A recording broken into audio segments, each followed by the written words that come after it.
Hello everyone, I'm Faizi Khan. I'm a writer and a storyteller. And hello from Goa. It's a nice lake. We came for a hike. And with me, I have Lisa, who has been wearing many hats. So I'm so impressed with the things that she has been doing. She's a traveler.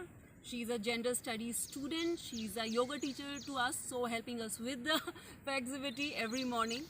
And she has been helping people with the filmmaking business as well and handling many responsibilities there in Berlin, Germany.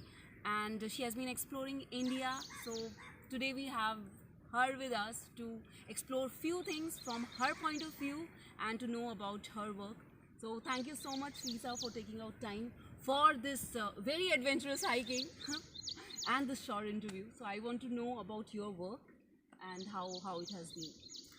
So, to sum up, I studied media and culture, and so over the years I did some different kind of, I had some stops, some steps, and I started off in marketing and different kinds of fields, but to describe it shortly now, I worked in marketing, PR, social media for arts institutions, with different kind of projects. In a concert hall, I worked over the years a lot in an opera. And I was working, volunteering at some film festivals, Berlin Film Festival, and yes, that's kind of like what I'm doing. But also did for outdoor and IT. I also did some PR stuff, but yeah, basically I'm centering now for cultural and artist stuff. Nice, very impressive. And you have been the students of gender equality. Yes. So when you come to India, so what things did you observe and did you implement few things? How has been your experience in that direction?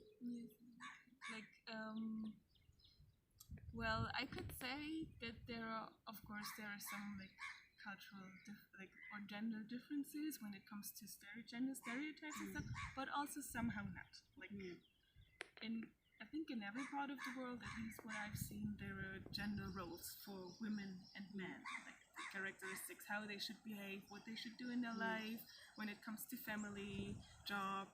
They're like, women are there for household and to cook and to keep the house clean, to take care of the kids, and men, they work and they bring the money. And this is like this very stereotypical and simple picture of how men and women should be, to have it in this binary frame. And that's not really different.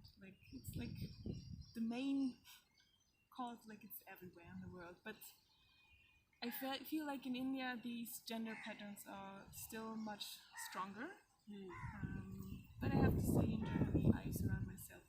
My environment is very open, liberal, queer environment. So I don't get in touch that much anymore with conservative part of it. And it's still existing also with young people.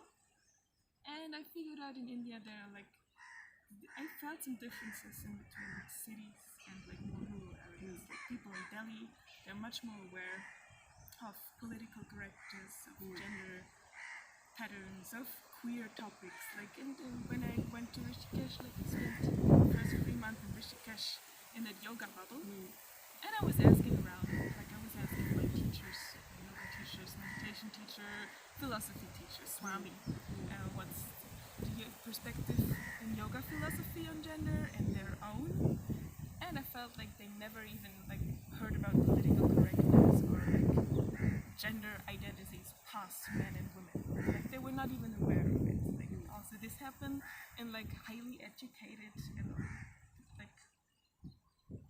highly educated people in India, which were also living in cities before and traveling around. So it was kind of at least in Germany, there's a huge public discussion. So I think that everybody at least heard about gender language, because in German language we also have to think about language pattern because it works differently.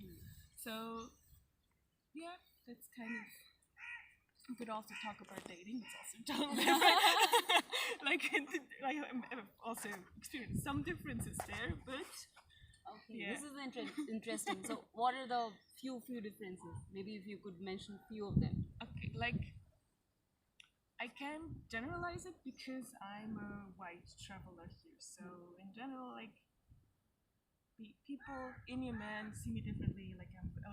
And not only men, also of course, Indian people are very interested in me and getting in touch with me, getting pictures and stuff.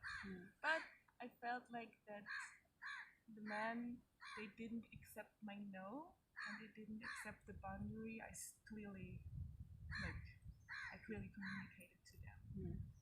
Like it could also happen anywhere else. When men were not aware of it get offensive. Of course, I was like addressed for some things on streets in Germany too. It happened to me.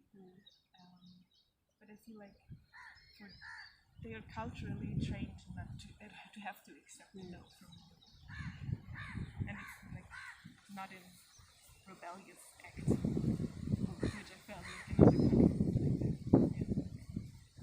And you have been to, few of the countries till now, so you have experienced many cultures and people and languages, and how you say something and sometimes it has been conveyed in a different way. So, how do you handle the intercultural diversity when you travel so much, meeting so many people, accepting their food, language, learning new terms? So, how has been that experience, and how do you train yourself? Or maybe just getting your homework done? Is there a way you train? Like, I always feel like I'm some kind of chameleon which can like fit, or which like I'm very sensitive for some like for social situations and stuff, like things happening around me, and I'm more like shied off and observing less and less than like going around in between what I feel or what I'm used to and stuff. And I think India was like the greatest challenge for me so far. It was like that country which was in like public behavior, which was most far from my background. And I heard a lot of things before I came. Friends told me you should not wear shorts, you always should cover your knees and your shoulders, and you, like the man, like when you go to rural areas and you go to a restaurant, you will like people will not talk to you, they will talk to a man with you, you do not take your. And it was from people who've been here like 5 to 10 years back. I didn't experience that too much. Like, I didn't feel like I cannot travel around as a woman and I will be like arrested or whatever when I show my knees or something. Of course, people look at me, but they look at me whatever. Like, and so I still try to like keep the respect and like observe where am I? Am I in a rural area? Am I in Delhi? Am I in Goa? In Goa, nobody basically cares what you're wearing. And still, like, people, like, I ask around, if it's okay if I wear that? And they were like, it's fine, you're a foreigner. And I was like, okay, so it's not fine, actually. Actually, it's not fine. So I try to adapt to what was happening around me and stuff like that. Yeah. And what are the other things? Because what I noticed is Indians, we love to express ourselves. So there are times when things can be said in like 2 lines, we end up speaking 4 lines. Most of us. And when it comes to Germans, they love to say as less as they could, and with all the information. So maybe just ending the conversation in 1 sentence or 2 sentences. So did you notice any of these differences? Like, I noticed some difference in general between like countries which are more in the north or colder, darker regions, and countries which are at the sea where it's warm, like tropical regions. Like, and the warmer it gets, the more people like be outside and stuff. The more outgoing they are, the more expressive, and the louder, the more chaotic it gets. And India, it's like basically a warm country and stuff like. So it's kind of like Italy, and it happened to me when I went to South America. That vibe is carried along all these countries. And when you go like to Scandinavia or whatever, people get more introverted and quieter, and like even more this what you're talking about, this sharp speaking. And yeah, that's what I experienced. I have few friends when they first settled in India.